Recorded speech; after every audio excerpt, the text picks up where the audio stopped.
It's been nearly 1 year since Jordan Manners, a Toronto teen, was shot to death at his school. And today a new report is calling for improved safety measures to prevent a crime like this from happening again.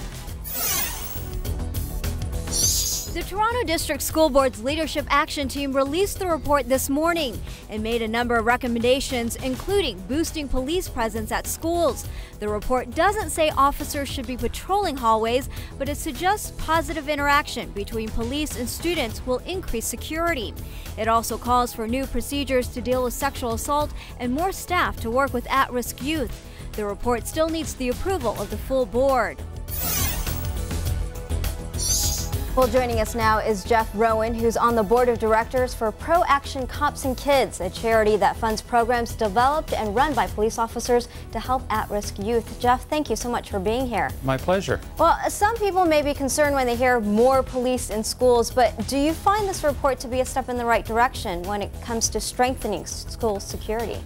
Yes, at ProAction, we really did see this as a very positive step. It's completely in line with our philosophy, which is that you build relationships between kids, particularly kids who are at risk, and the community police officers. It's really very positive. Well, can you explain how exactly improving relationships between police and students translates into safer schools?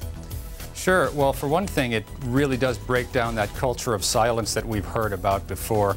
A lot of kids who have not had any positive interaction with police officers are reticent, they're scared, they're nervous, they don't want to talk to them.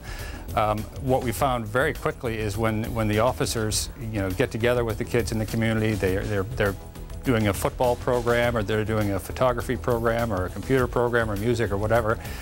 They really build up these relationships of trust and respect for each other so that they're no longer afraid to talk to the officers when something wrong happens. And they also take more of a committed interest in what's going on in their local communities.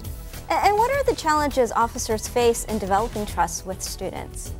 Well, I mean, sometimes it's cultural.